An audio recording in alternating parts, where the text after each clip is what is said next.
Hello दोस्तों, बहुत बहुत स्वागत, अभिनंदन एक बार फिर से RDX गुरु में। दोस्तों, हम आज नया लेक्चर शुरू करेंगे रसायन विज्ञान का। रसायन विज्ञान पढ़ रहे हैं हम लोग, तो उसमें नया लेक्चर शुरू करेंगे। क्या? सल्फर, नाइट्रोजन, हेलोजन और अक्रिय गैसें, इनसे संबंधित। ठीक है, चलो MCQs में पढ़ रहे हैं ना हम रसायन विज्ञान को, तो उसी में पहला क्वेश्चन शुरू करते हैं। क्या है क्वेश्चन?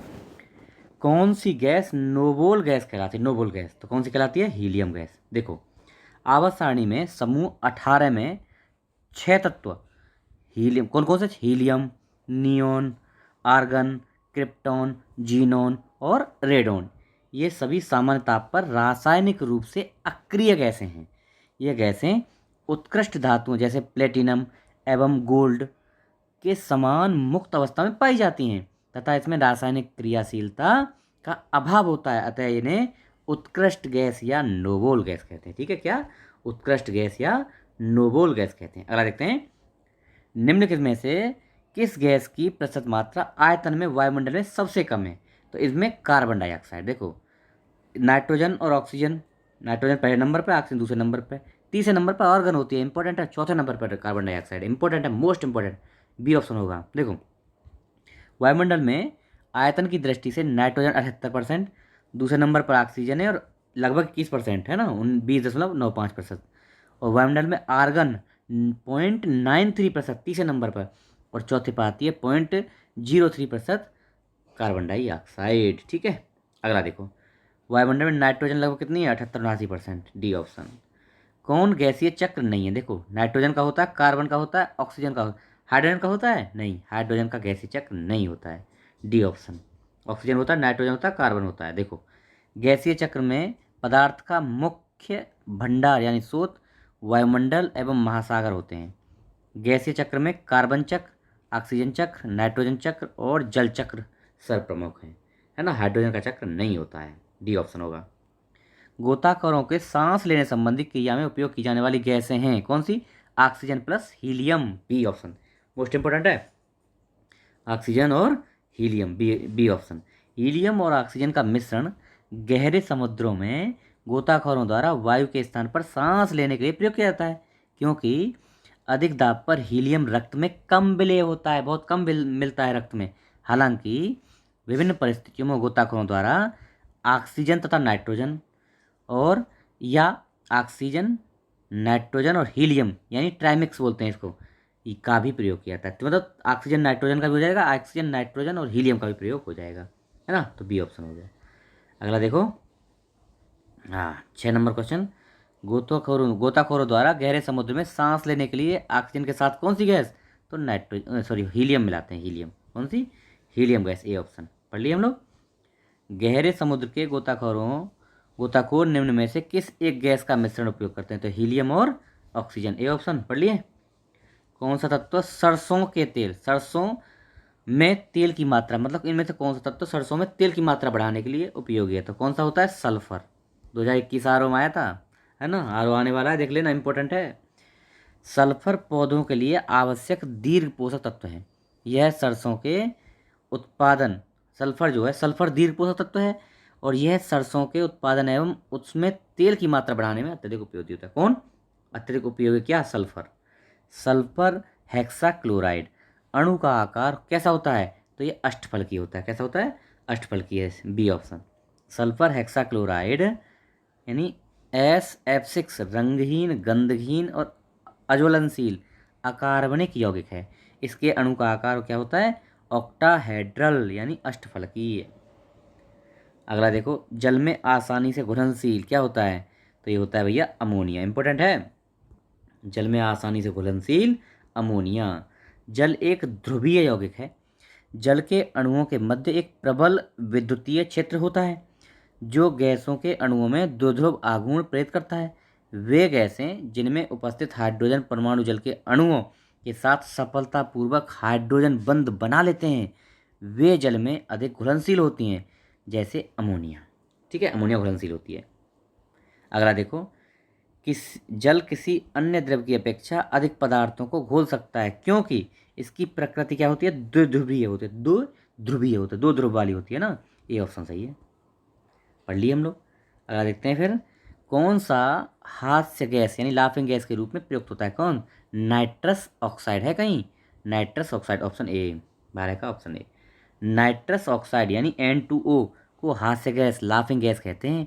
इसे सूंघने पर हंसी आती है। इसे शल्य क्रिया के समय निश्चेतक यानी एनेस्थेसिया के रूप में प्रयोग करते हैं, है ना, निश्चेतक भी मानते हैं इसको। निम्नलिखित में से किसे हंसने वाली नाइट्रस ऑक्साइड, बी ऑप्शन, डॉक्टरों द्वारा एनेस्थेसिया के रूप में प्रयोग होने वाली हास्य गैस कौन सी है? तो वही नाइट्रस ऑक्साइड, ऑप्शन सी, है ना। 14 हो गया। अगला देखो 15 नंबर क्वेश्चन। हास्य गैस है नाइट्रस ऑक्साइड, बी ऑप्शन। निम्नलिखित में से किस एक को स्ट्रेंजर गैस भी कहते हैं? तो जीनोन होती है, इंपॉर्टेंट है, स्ट्रेंजर गैस जीनोन। हवा से भारी जीनोन, एक्सई उसका संकेत, को स्ट्रेंजर गैस भी कहते हैं।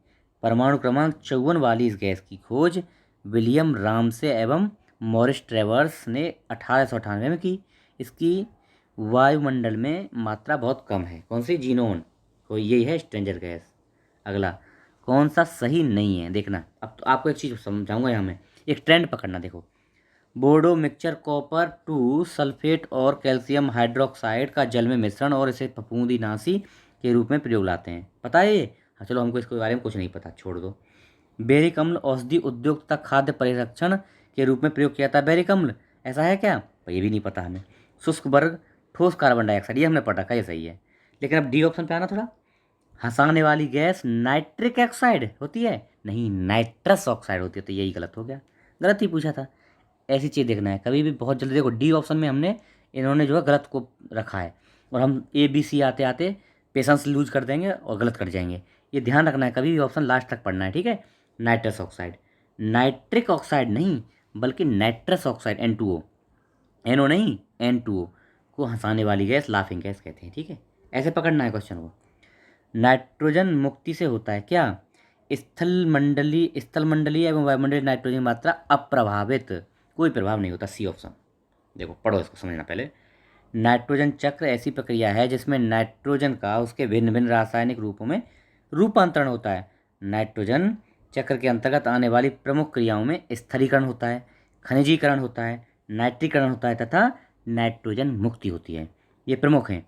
नाइट्रोजन मुक्ति एक अवायवीय प्रक्रिया है जो कि अनाइट्रीकरण जीवाणु द्वारा संपन्न की जाती है। इस प्रक्रिया के द्वारा नाइट्रेट तथा नाइट्राइट आयन का नाइट्रोजन में रूपांतरण होता है। नाइट्रोजन मुक्ति से स्थल मंडलीय और वायुमंडलीय नाइट्रोजन में कोई मात्रा का प्रभावित नहीं होती, मतलब अप्रभावित रहती है उनकी मात्रा, ठीक है, जितनी है उतनी रहेगी। वायुयानों के टायरों में भरने वाली निम्न गैस का प्रयोग किया था, कौन सी? नाइट्रोजन। क्यों किया जाता है समझ लो भाई। वायुयान में मतलब एरोप्लेन जो होते हैं उनके टायरों में भरने के लिए नाइट्रोजन गैस का प्रयोग किया था। क्यों? वायुयान के टायरों का दबाव एवं तापमान बहुत उच्च होता है, जिससे वायुयान के उतरते एवं रुकते समय टायरों में विस्फोट होने की संभावना प्रबल हो जाती है।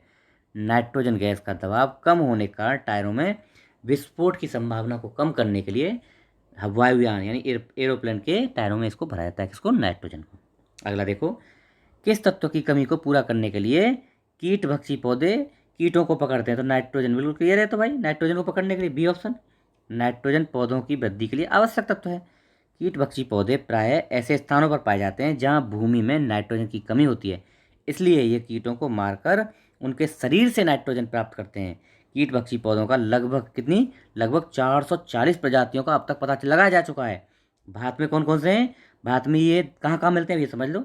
दार्जिलिंग, नैनीताल, कश्मीर आदि स्थानों पर मिलते हैं, मतलब जहाँ पे बारिश संभावना ज़्यादा हो और थोड़ा धरती जो है ना अलग टाइप की हो, उस तरह मिलते हैं। देखो नैनीताल, कश्मीर, दार्जिलिंग यहाँ पे मिलते हैं। कीट भक्षी पौधे जिस मृदा में उगते हैं उसमें कमी रहती है, किसकी? सी ऑप्शन, नाइट्रोजन की, है ना। पौधे अपनी नाइट्रोजन की आवश्यकता कीटों को पकड़ कर करते हैं तथा उनका पाचन करके पूरा करते हैं। इस कार्य के लिए इनमें विशेष पोषण विधियाँ विकसित होती हैं। उदाहरण के लिए अब देखो कौन कौन से होते हैं कीट पक्षी पौधे। नेपेंथीस, डायोनिया, ड्रोसेरा, यूट्रिकुलेरा, ये चारों हैं। ये चार तो इंपॉर्टेंट, नेपेंथीस, डायोनिया, ड्रोसेरा, यूट्रिकुलेरा, ये चार हैं, मोस्ट इंपॉर्टेंट है, मोस्ट इंपॉर्टेंट, समझ लो इसको, है ना, ये बहुत पूछा जाता है क्वेश्चन। ओके, अगला चलो 24 21 हो गया, 22 में आ जाओ। निम्नलिखित में से कौन सा जैविक नाइट्रोजन निर्धारण से संबंधित है? जैविक नाइट्रोजन, तो नील हरित शैवाल, ब्लू ग्रीन एल्गी। नील हरित शैवाल जलीय पौधों का एक ऐसा समूह है जिसमें साइनोबैक्टीरिया होता है। साइनोबैक्टीरिया जो जीवन का आधार माना जाता है, साइनोबैक्टीरिया वही। यह एक कोशिकीय जीवाणु है। इस जीवाणु को धान की फसल के लिए वायुमंडलीय नाइट्रोजन को भूमि में संस्थापित कराने के उद्देश्य से उपयोग में लाया जाता है। नील हरित शैवाल प्रकाश संश्लेषण से ऊर्जा ग्रहण करके वायुमंडलीय नाइट्रोजन का भूमि में स्थिरीकरण करते हैं। नील हरित शैवालों के। अगला, सामान्यतः गुब्बारे में कौन सी गैस भरी जाती है? तो भैया हीलियम भरी जाती है। क्यों हीलियम भरी जाती है, उसका कारण आगे बताऊंगा। वायु भरे गुब्बारों में हीलियम को हाइड्रोजन की अपेक्षा वरीयता दी जाती है ना? क्यों? अपेक्षाकृत ये क्या है, वायु के साथ विस्फोटक मिश्रण नहीं बनाती। कौन सी? हीलियम हाइड्रोजन बनाती है, समझ लो पहले। हाइड्रोजन अत्यधिक ज्वलनशील गैस है। वायु की ऑक्सीजन के साथ बहुत विस्फोटक के रूप में अभिक्रिया करती है। कौन? हाइड्रोजन। हीलियम गैस की गुब्बारों को उठाने की शक्ति हाइड्रोजन गैस की शक्ति की तुलना में 92% है, उससे कम है। परंतु हीलियम गैस के अक्रिय और अज्वलनशील होने के कारण इसे गुब्बारों में प्रयुक्त किया जाता है। मतलब ज्वलनशील नहीं है और अक्रिय है, इसलिए हीलियम का यूज किया जाता है, हाइड्रोजन का नहीं। अगला देखो, अश्रु गैस होती है क्या? ये होती है क्लोरीन। अश्रु गैस में क्लोरीन है। देखो, और थोड़ा सा क्रिटिकल है, समझ लेना।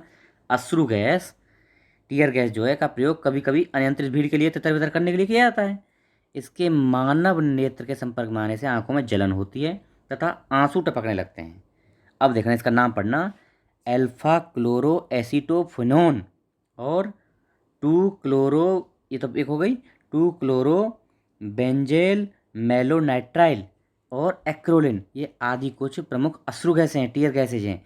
अश्रु गैस में क्लोरीन प्रयोग में किया जाता है। क्या होता है? क्लोरीन प्रयोग में होता है। इंपॉर्टेंट है, इसको भी इंपॉर्टेंट मार देता हूँ, याद रखना, इंपॉर्टेंट है, क्लोरीन है। चलो अगला देखते हैं। निम्नलिखित में अश्रु गैस की तरह काम करता है Cl2 यानी क्लोरीन। कौन सा सामान्य ताप पर ठोस अवस्था में होता है? तो भैया आयोडीन होता है। ठीक है, इंपॉर्टेंट है आयोडीन। सामान्य ताप होते हैं एसटीपी, मतलब सामान्य ताप पर क्लोरीन एवं फ्लोरीन गैसें हैं। क्लोरीन और फ्लोरीन क्या है? गैस। ब्रोमीन क्या है? द्रव।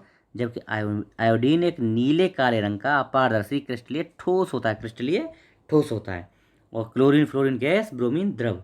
अच्छा, बाकी देखो, जिसमें चमक होती है, किसमें? इसमें आयोडीन में। अच्छा, अगला देखो, इस तरह आयोडीन सामान्य ताप पर ठोस अवस्था में विद्यमान रहता है। अगला, निम्नलिखित में से कौन सा ऑप्टिकली सक्रिय नहीं है? ऑप्टिकली सक्रिय नहीं है, तो भैया ग्लाइसिन। ग्लाइसिन ऑप्टिकली सक्रिय नहीं होता है। ग्लाइसिन एक कार्बनिक यौगिक है जिसका सूत्र क्या होता है? NH2CH2COOH। यह सामान्यतः प्रोटीन में पाए जाने वाले 20 अमीनो अम्लों में से एक है। मतलब 20 अमीनो अम्लों में से सबसे छोटा है। जो प्रोटीन में पाए जाते हैं 20 अमीनो अम्ल, उन सब में छोटा है। यह ऑप्टिकली सक्रिय नहीं होता है। ए ऑप्शन, ठीक है। अगला, हैलोजनों में सबसे अधिक अभिक्रियाशील, सबसे अधिक अभिक्रियाशील तो फ्लोरीन होता है। Important, most important, most important. हैलोजनों में सबसे अधिक अभिक्रियाशील फ्लोरीन। हैलोजन अत्यधिक अभिक्रियाशील तत्वों की एक श्रृंखला है जिसमें फ्लोरीन, क्लोरीन, ब्रोमीन, आयोडीन, एस्टेटीन, इसमें सर्वाधिक अभिक्रियाशील होता है फ्लोरीन। इंपॉर्टेंट है, फ्लोरीन क्या होता है? फ्लोरीन। ओके, चलो अगला देखो, ब्रोमीन होती है। क्या है ब्रोमीन? यह है अत्यंत ज्वलनशील गैस। क्या है? अत्यंत ज्वलनशील। लाल द्रव है भाई, एक मिनट, तो डी ऑप्शन है। डी ऑप्शन है, लाल द्रव होता है ना? डी ऑप्शन, लाल द्रव। ब्रोमीन क्या है? लाल द्रव। इंपॉर्टेंट, ये भी इंपॉर्टेंट क्वेश्चन है, इंपॉर्टेंट है, मैं मार देता हूँ, याद रखने ना। ब्रोमीन लाल द्रव होता है। देखो अब पढ़ लेते हैं, क्या होता है ब्रोमीन? ब्रोमीन गहरा लाल भूरा रंग का, ब्रोमीन गहरा लाल भूरा रंग का रंग धारित तीक्ष्ण गंध वाला वाष्पशील द्रव है। ब्रोमीन, ब्रोमीन का परमाणु क्रमांक 35 होता है। यह कमरे के ताप पर, रूम टेम्परेचर पर द्रव अवस्था में रहता है। ब्रोमीन आवर्त सारणी के 17 सदस्य, मतलब सारणी के समूह का 17 सदस्य है, जिसे हेलोजन वर्ग के नाम से भी जाना जाता है। ब्रोमीन हेलोजन भी है, ठीक है, और लाल भूरा होता है। वह हेलोजन जिसका उपयोग पीड़ानाशी, पीड़ाकारी के रूप में, पीड़ाहारी के रूप में प्रयोग होता है, ब्रोमीन होता है। बी ऑप्शन, ठीक है। ब्रोमीन के यौगिकों का उपयोग पीड़ानाशक के रूप में है, ब्रोमीन। सामान्य ताप पर निम्नलिखित में से कौन सा तत्व द्रव अवस्था में होता है? तो कौन सा होता है? ब्रोमीन होता है। पढ़ लिए हम लोग, ब्रोमीन होता है। कमरे के मानक तापमान अर्थात पर केवल ब्रोमीन एवं मरकरी द्रव रूप में पाए जाते हैं। यद्यपि सीजियम, रूबिडियम, फ्रेंसियम और गैलियम कमरे के तापमान पर या उससे कुछ अधिक तापमान पर द्रव अवस्था में परिवर्तित होते जाते हैं। कौन? सीजियम, रूडियम, फ्रेंसियम, ये सब, गैलियम, ये था। अगला, ट्यूबलाइट में निम्न दाब पर कौन सी गैस भरी जाती है? तो नियोन या पारद, नियोन और पारद, है ना। कौन सा ऑप्शन? बी। ट्यूबलाइट में कांच की एक लंबी ट्यूब होती है जिसके अंदर की दीवारों पर फॉस्फर का लेप होता है। ट्यूब के अंदर अक्रिय गैस नियोन या आर्गन आदि को कुछ पारे की वाष्प के साथ नियोन या आर्गन, है ना। तो बी ऑप्शन। ट्यूबलाइट में भरी होती है क्या? कम दाब पर आर्गन गैस और कम दाब पर पारे की वाष्प। बी और सी दोनों ही सही है इसमें, है ना।